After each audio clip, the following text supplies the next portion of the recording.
to Couch Potato Diary. Happy Thursday. My name is Peter Klein. Thank you very much for tuning in today. On this show, it is a little all over the place. For podcast listeners, it's going to be mainly hockey talk. It's going to be exclusively hockey talk. We're going to look at the Oilers, and we are going to look at a bit of talk about the Flames. I did a Twitch stream, and so that is we're going to use that as a live chat for the podcast today. For those of you who are watching, you won't have that. That is going to be coming out a little bit, or that one's out as a Twitch video that I put up on YouTube. For those of you who are watching, the focus is going to be on the Oilers, and then we will get into the combat sports stuff, looking at the legacy of Canelo Alvarez and some big fights that have been announced in the Ultimate Fighting Championship. For podcast listeners, that the combat sports stuff is going to be a part 2. So I've already wasted way too much time explaining what we are doing today. Let's get into some hockey.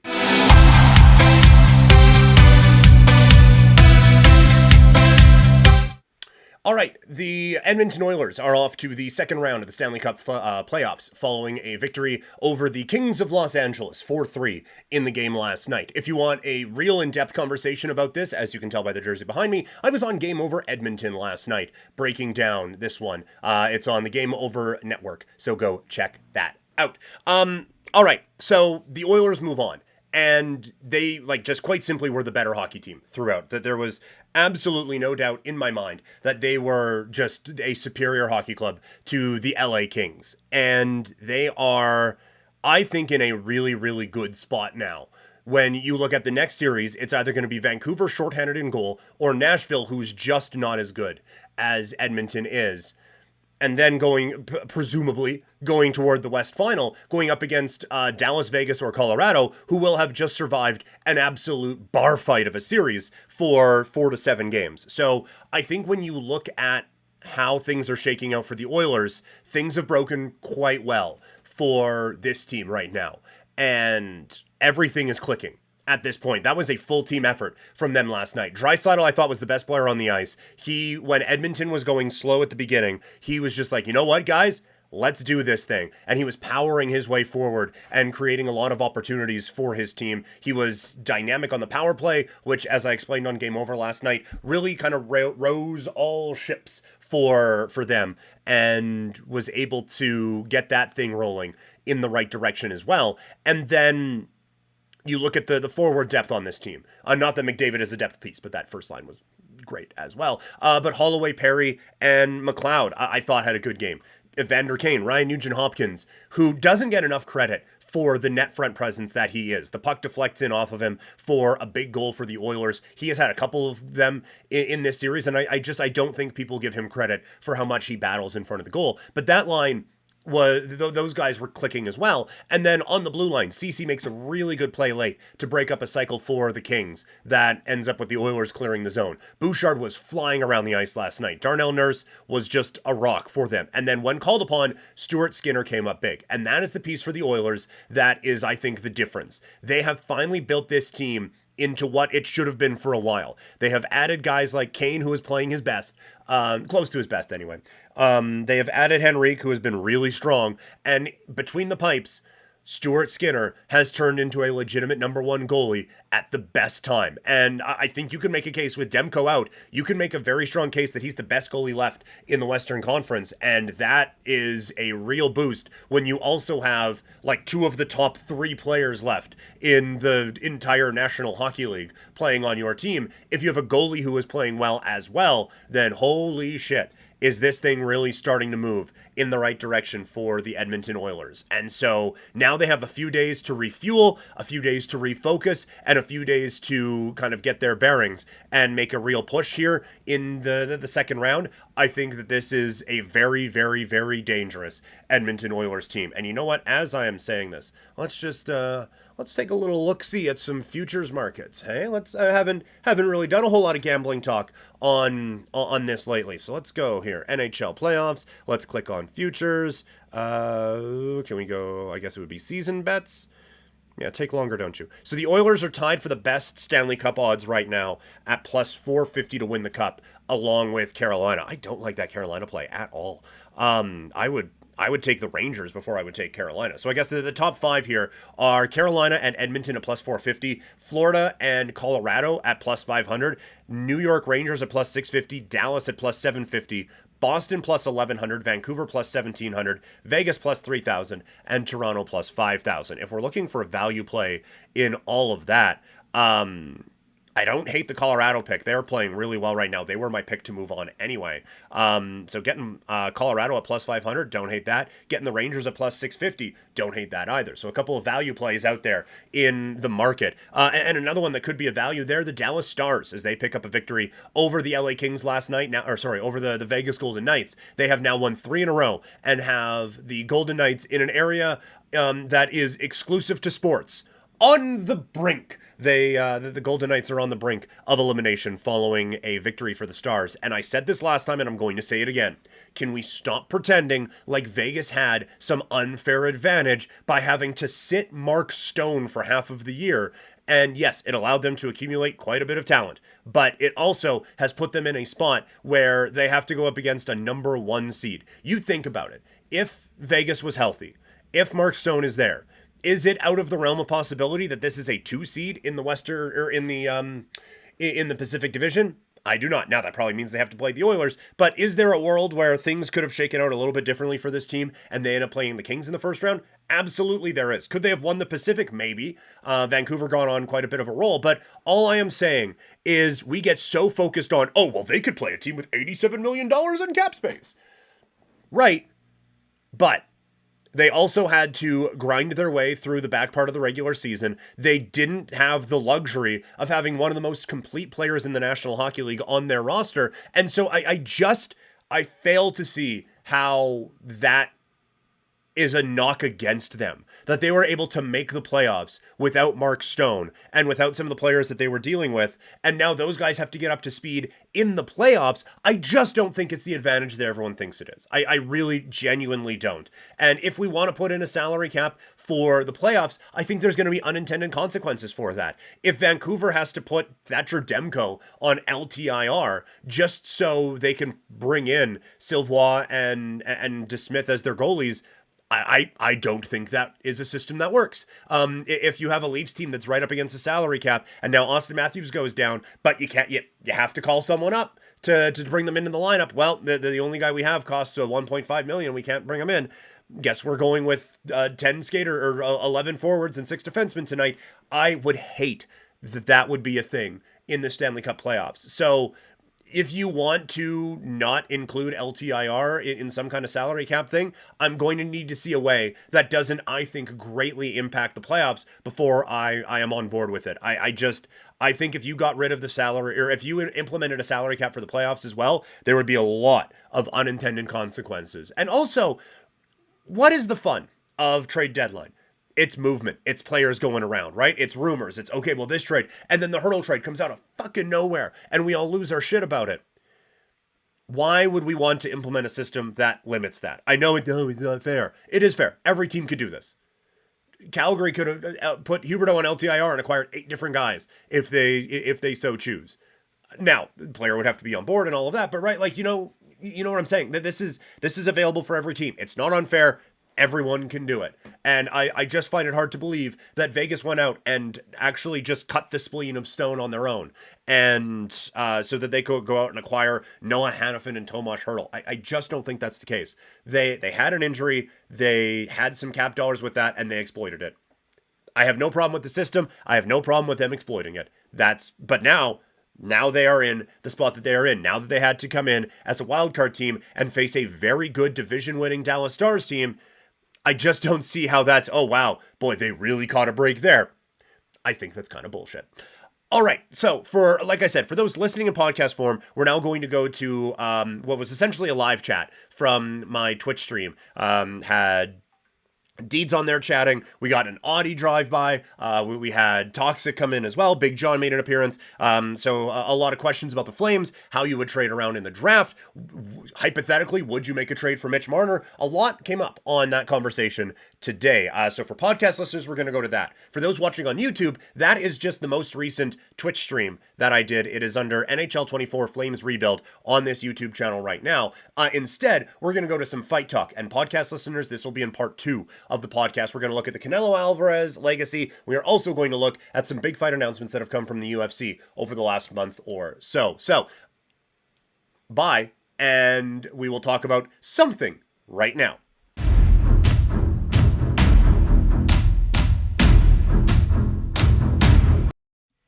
All right, for podcast listeners, welcome to part 2. For those watching on YouTube, welcome to just the second part of the episode. Welcome back. My name is Peter Klein, and we continue to get ready for boxing this weekend, as it is Canelo Alvarez going up against Munguia in another Cinco de Mayo weekend bout for Canelo Alvarez. He is absolutely one of my favorite fighters, and so I thought I would take this time to do what we do on this channel a lot, and that is a legacy look. Let's go back and relive the legacy of Canelo Alvarez going into this gigantic bout. No, gigantic bout would be a bit of an overstatement, but going into another fun fight for Canelo Alvarez coming up this weekend. So, Saul Canelo Alvarez was born on the outskirts of Guadalajara, Mexico. The nickname Canelo is the masculine word for cinnamon, a common nickname for people with red hair.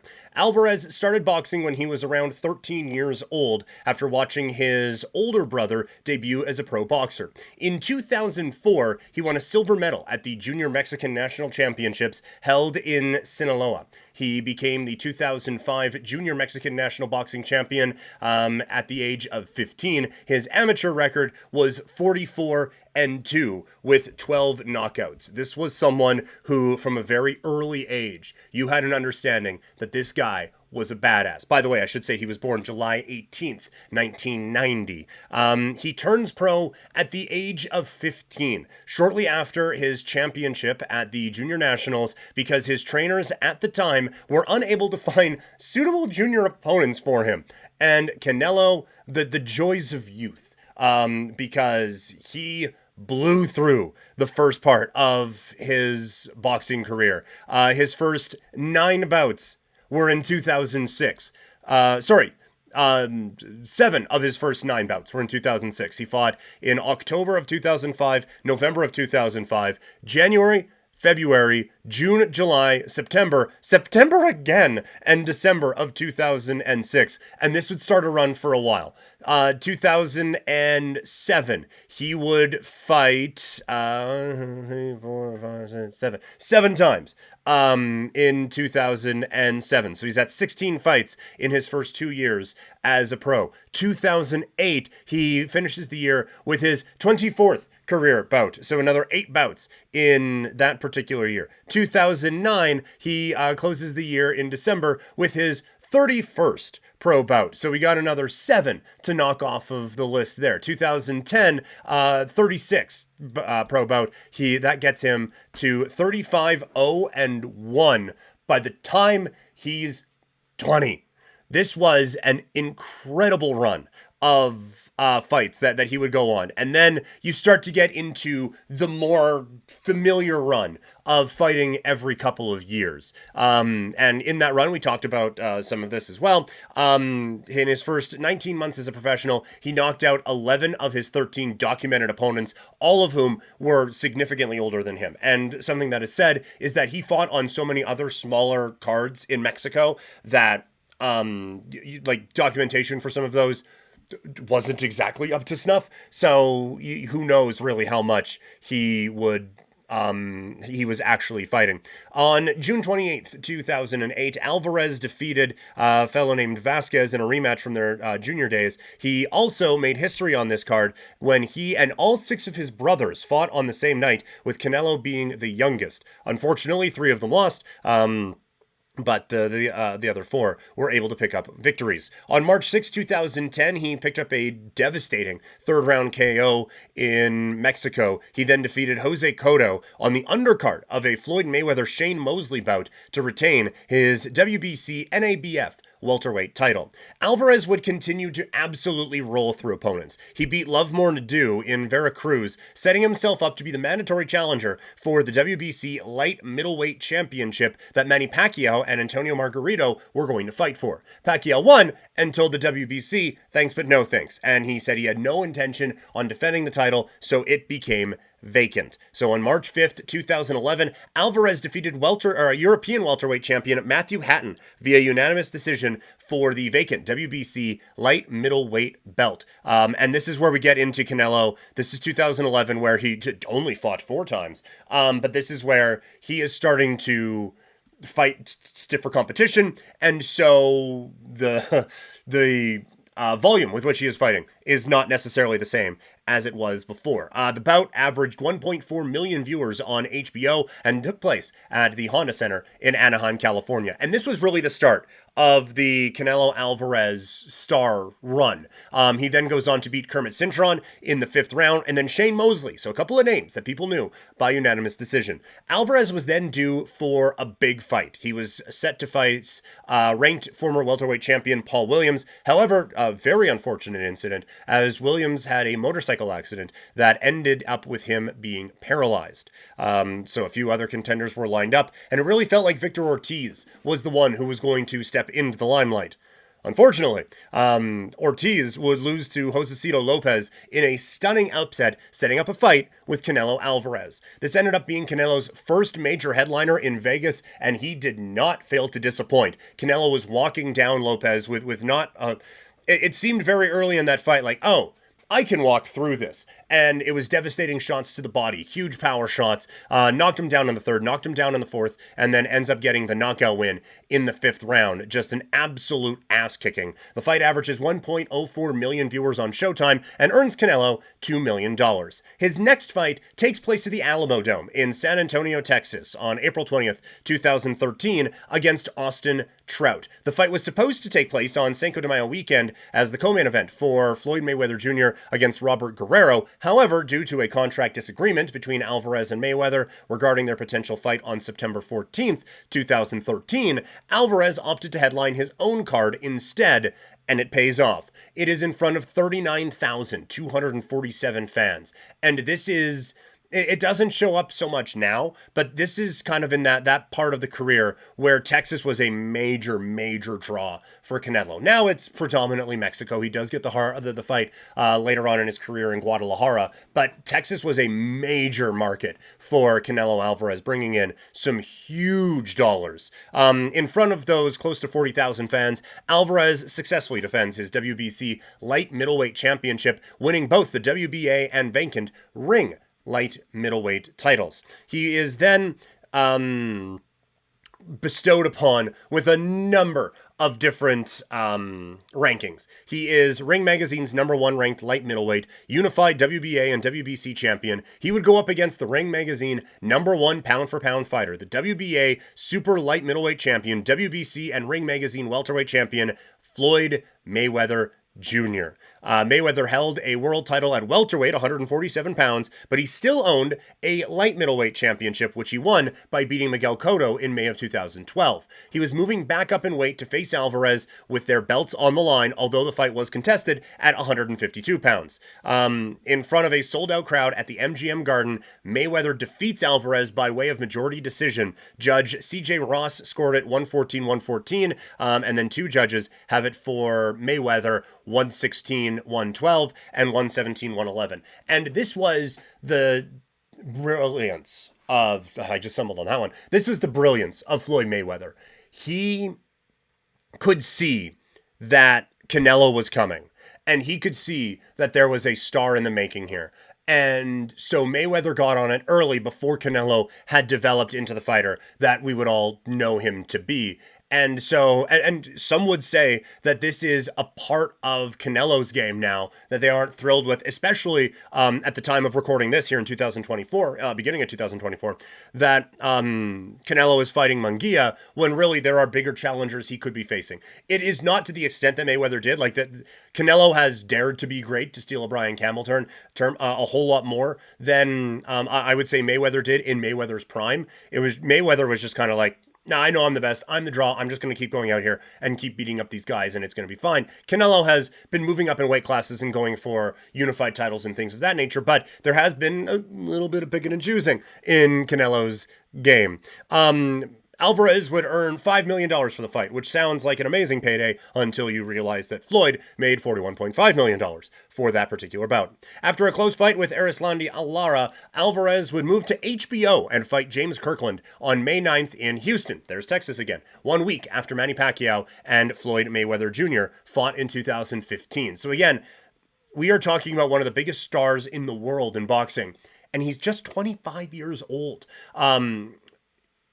Alvarez would score a knockdown in the first, then a counter right scored a knockdown in the third before finishing it off later in the round. After the bout, Kirkland said, "I didn't even know I was knocked out." So the huge power of Canelo showing up in life-altering ways as Kirkland was taken to the hospital to undergo a CT scan. The win for Alvarez set up a mega pay-per-view fight between himself and WBC middleweight champion Miguel Cotto. The Kirkland fight drew an average of 2.146 million viewers on HBO, peaking at 2.29 million, the highest viewership for HBO in 2015. On November 21st, 2015, Alvarez won the WBC ring and lineal middleweight titles in a unanimous decision win over Miguel Cotto in front of a sold-out crowd of over 11,000 fans at the Mandalay Bay Event Center in Las Vegas, Nevada. And this was the time where this is a guy who is a real legitimate draw, a real legitimate star. Mayweather and Pacquiao, they had their fight. It wasn't great. Box office gigantic success. It kind of spelled the end of Pacquiao as one of the big draws in boxing, or one of the top boxers. At least he was still a big draw, but Mayweather obviously the big draw. But Canelo is now moving up as the next one in this line. And you can see here, according to HBO, the fight generated 900,000 buys on pay-per-view, which equated to $58 million in domestic revenue. This was the first fight since 2002 that a pay-per-view, which didn't include Mayweather, Pacquiao, or De La Hoya, generated 900,000 buys. The fight in 2002, by the way, that did that was Lennox versus Tyson. So that's the air that we're talking about when we're talking about Canelo as a star in the sport. After beating Amir Khan, Alvarez and his team invited champion Triple G, Gennady Golovkin, into the ring to promote a future bout between them. During the post-fight interview with HBO's Max Kellerman, Alvarez stated, "Let's fight." And then, on May 18th, 2016, Alvarez vacated the WBC title he defended in the fight with Khan. The WBC immediately awarded the title to Gennady Golovkin. Instead, Alvarez would move to 154 pounds to fight Liam Smith at AT&T Stadium in Texas. And if people were disappointed that it wasn't Gennady Golovkin, they were not showing it with their wallets, as this fight took place in front of a record-breaking crowd of 51,240. Alvarez regained a world title at light middleweight following a devastating left hook to the body in round 9. Smith was also knocked down once in round 7 and once in round 8 in a fight where Alvarez was in control from the opening. But this pay-per-view isn't doing the same ones it did before, only at 300,000 buys. So, Golden Boy president Eric Gomez speaks to Ring Magazine in December and says that Alvarez had no immediate plans to vacate the WBO title and may fight in the first quarter of 2017 at 154, although he did state he wanted to face Golovkin later in the year. And then it was set up perfectly for Canelo, as Julio Cesar Chavez Jr. defeats Dominic Britch, a fight that's set up about between two giant Mexican stars. And this is, in my opinion, absolutely, it is smart business by Canelo, smart fighting by Canelo, but this is 100% out of the Floyd Mayweather handbook, where Cesar Chavez Jr. has a huge name, thanks to his dad, and he's coming off of the biggest win of his career, but everyone around kind of knows, like, hey, this guy's probably going to fuck up, right? Like, he's probably going to be a screw up. Canelo sees it like, oh, hey, dollar signs everywhere. Let me fight that cat. And when I'm saying Canelo, I am saying Canelo's team in general. I don't think Canelo Alvarez ducks anyone. I think he would fight a moose if he wanted to. But I do think Canelo's team kind of saw, like, hey, there's something going on here that we can maybe exploit. And Canelo did, as he fought Julio Cesar Chavez Jr. and beat the shit out of him. A unanimous decision win sends the crowd home happy. And that sets up the fight with Gennady Golovkin. It's Mexican Independence Day in front of a sold-out crowd of 22,000 fans. Over 22,000 fans. Mexican Independence Day 2017 at the T-Mobile Arena in Paradise, Nevada. Also more commonly known as Vegas, baby. They fought to a split draw. And this is where controversy comes in around Canelo Alvarez. And legitimately, I think his kind of star power gets tested in a big time way. And if he hadn't built that star power up, I don't know how well reputationally he survives this, because he comes out with a split draw, 114-114, 115-113 Triple G, 118-110 Alvarez. ESPN's Dan Rayfield and HBO's Harold Letterman score the fight 112 or 116-112 in favor of Golovkin. Adelaide Bird, who MMA fans also know as just rather incompetent, had the scorecard in favor of Alvarez. Many thought that Golovkin won. Quite a few were like, you know what, like a draw's a draw, right? Like, it's not the most unjustifiable thing, but 118-110 for Alvarez is just out of the realm of possibility. And so immediately after the controversial ending, there's talks of a rematch with Alvarez and Golovkin. Alvarez said, yeah, let's do it again. Let's go May 2018. Gennady was like, hey, can we try doing it sooner? Turns out it would be later, as Alvarez then tested positive for a banned substance, clenbuterol, ahead of the fight. There was a lot of talk that it was tainted Mexican meat, which is a thing that people have said before, that when fighters go down to Mexico, that there is some talk like, hey, maybe don't eat all of the meat you see down there, because there's some stuff in it that can trigger some tests. But either way, there was then more controversy as Golovkin's trainer, Abel Sanchez, claimed that Alvarez had wrapped his hands in an illegal matter in the first fight. On March 23rd, of 2018, the Nevada State Athletic Commission temporarily suspended Alvarez due to 2 positive tests for the banned substance of clenbuterol. Excuse me. Alvarez was required to appear at a commission hearing, either in person or via telephone, on the issue in April. There was eventually a 6-month suspension. So then things are delayed, and they're delayed, and they're delayed. And then finally, Mexican Independence Day 2018, 364 days after their first fight at T-Mobile Arena, they're back at it. Same spot, same result. Kind of the same controversy. In front of a sellout crowd of 21,965, Alvarez defeats Golovkin by majority decision after 12 rounds.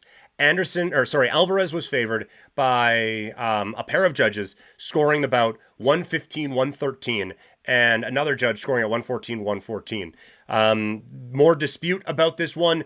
Of the 18 media outlets that scored the bout, 10 ruled in favor of Golovkin, 7 called it a draw, and 1 scored it for Canelo. This one was certainly less controversial than the other one. Excuse me. Just because there was, obviously it was a close fight, right? Like that is clear that this thing was close. And so that you can't really put against Canelo or anything like that. But it did really show look, if this guy is fighting in Nevada, you're going to have to beat that ass if you're going to come away with a win. And so this should have been kind of and it kind of was, the rivalry that defined this generation of boxing, the post-Pacquiao-Mayweather generation. And instead, you come away from the 2 biggest fights of it feeling very unsatisfied at the results and really frustrated and kind of disenfranchised with boxing as a whole, which was just starting to get it really has momentum now, but it was trying to get some of this momentum away from Mayweather, who was the biggest star of the sport and wildly unlikable, with a style that wasn't the most thrilling, and Manny Pacquiao, who's knocking sons of bitches out. You don't exactly want to host a podcast with the cat, though. So you're coming out of what was kind of an unlikable era of boxing, and now Canelo is this star, and he's this he fights with the Mexican spirit and passion that everyone loves about Mexican boxers. But now there's this holdup. There's the positive tests, and there's 2 really sketchy decisions that are on there. But box office loved it. The fight generated a live gate of $23 million. It was lower than the first fight, but still the fourth largest grossing gate in Nevada boxing history. The fight sold 1.1 million pay-per-view buys, lower than the first bout. However, due to the price being at $84.95, it generated more revenue at $94 million. In October 2018, Alvarez announced that he would move up to the super middleweight division for the first time in his career, facing British boxer Rocky Fielding at Madison Square Garden in New York. This would be for the WBA Super Middleweight Championship. It would also be the first time Canelo would fight on DAZN. This was the announcement of a 5-year, $365 million deal for Canelo Alvarez, under which his next 11 fights would be broadcast in the U.S. by the subscription streaming service. And there is a big fight with, or a big conversation about whether this was worth it or not, because now we are going to be watching Canelo this weekend on DAZN pay-per-view. And so that was like, DAZN was like, pay-per-view, dying industry. We have the new one. It's subscriptions. You get to see all the biggest fighters. But pay for Canelo. And now they've gone down the slope of pay-per-view, and now basically every big fight on DAZN is in the model that they criticized. But either way, the deal would begin with Alvarez versus Fielding and replace his expiring contract at HBO, which had also announced that it was discontinuing boxing telecasts. Alvarez won the one-sided bout by way of third-round technical knockout after repeatedly beating the hell out of Fielding with body shots.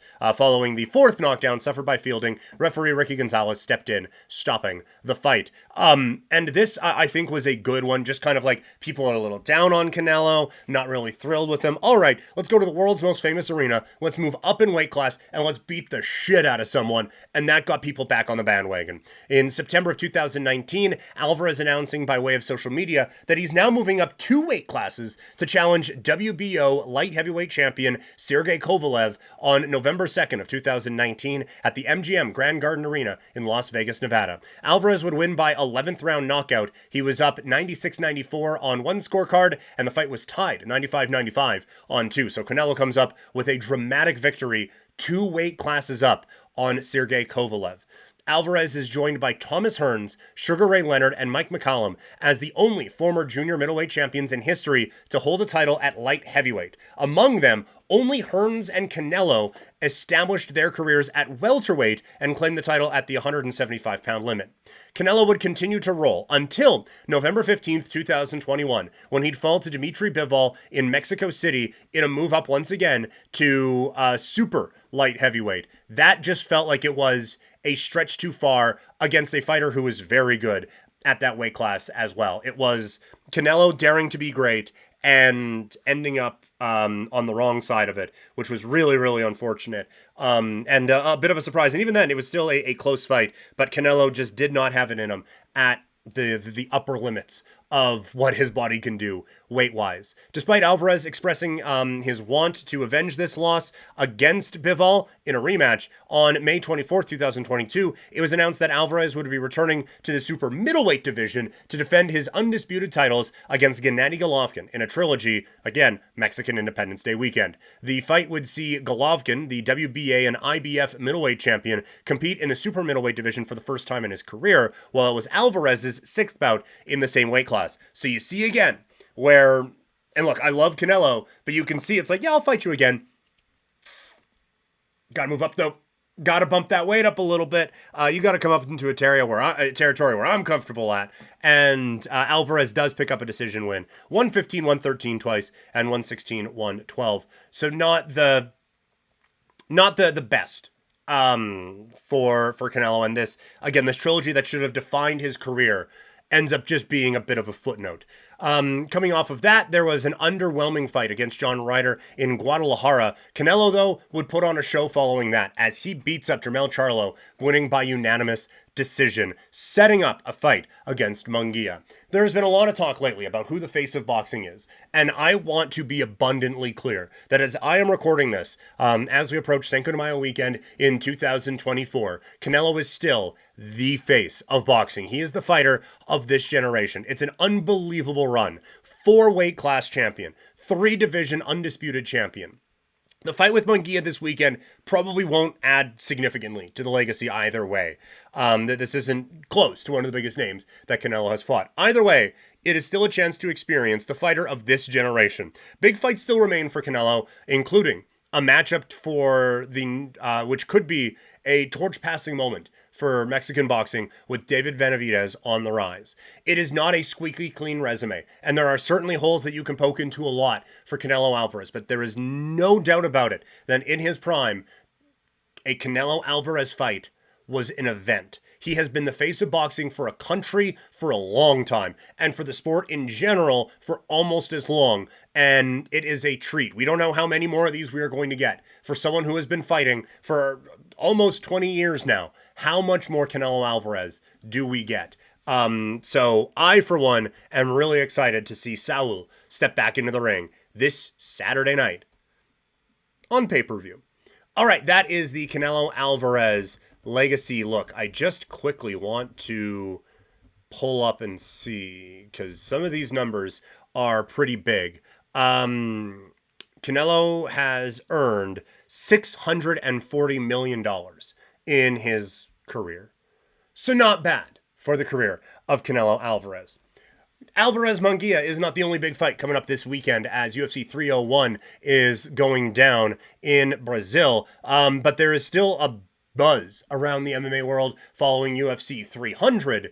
So what other fights are coming up outside of this one? Let's take a look at some of that in this Fight Talk.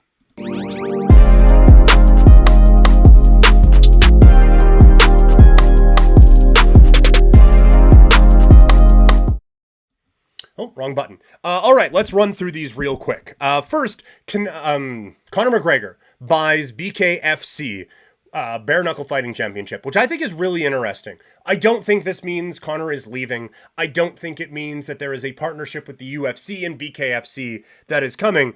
I do know Conor has been saying, like, look, I am looking for equity in the Ultimate Fighting Championship or whatever. And they haven't necessarily given him that. But this is Conor dipping into combat sports ownership, but it's not in something that is a competitor to the UFC. So I think it's a very smart, really interesting move. I don't think it changes a whole lot for BKFC right away, but I do think you see like Conor being the face of this and really shilling a lot for it. And I wonder if there's a Bare Knuckle Fighting Championship logo on his bum when he fights Michael Chandler coming up at UFC 303. But overall, Bare Knuckle Fighting, I will admit, I was not the biggest fan of, and I'm still not. I don't love it, but I cannot in any way discredit the staying power for this thing, because people are into it, and it has the staying power that I did not necessarily anticipate. All right, a couple of fights have been announced in the last little bit. Arnold Allen against Giga Chikadze at UFC 304. Allen coming off back-to-back losses against some pretty good fighters in Evloev and Holloway, while Chikadze is struggling with injuries, but still really talented fighter. So I think this is an intriguing fight out in England at UFC 304. Anthony Hernandez pulls out of his bout at holy cow. Anthony Hernandez pulls out of his bout at UFC 302. I say reschedule him against Bo Nickel. That should be his next fight. Apologies to whoever he was supposed to fight at UFC 302, but let's make the Bo Nickel fight happen instead. That was the call out, and I think that makes the most sense in my mind. Alex Perez taking on Tajin Ulanbekov at Ultimate Fight Night in June, on June 15th. Perez just lost last weekend at the Ultimate Fight Night show. He took that on short notice and now wants to take another one basically on short notice next month. So he's going to step into the cage there, taking on Ulanbekov, who has back-to-back wins. Perez had just one fight in 4 years. This will be his third fight in 2024. So the man is making up for lost time. Then we get the fights that were announced at UFC 300. Islam Makhachev against Dustin Poirier. Amazing fight for the championship. One last crack at a belt, I think, for Poirier. And then we will probably see the winner of this fight take on Arman Tsarukyan. And Strickland against Costa. This is testing, I think, the star power of Strickland, putting him in a co-main event in a pay-per-view. But I do think that this is one that he can win. I think the design is for him to win and get right back into that middleweight title picture. And then, of course, the aforementioned Conor McGregor takes on Michael Chandler at UFC 303 International Fight Week. That fight is going to be amazing. I cannot wait for it to finally be here, as we've been talking about this fight, it seems like, for a year and a half. All right, that is going to do it for this podcast today. Thank you guys so much for tuning in. Make sure you subscribe, like it if you're watching on YouTube, leave a review if you are listening in podcast form. Follow me on social media, Twitter, Instagram, and TikTok. I'm at Primetime Klein, twitch.tv/primetimepk, and I will talk to all of you later. I'm out.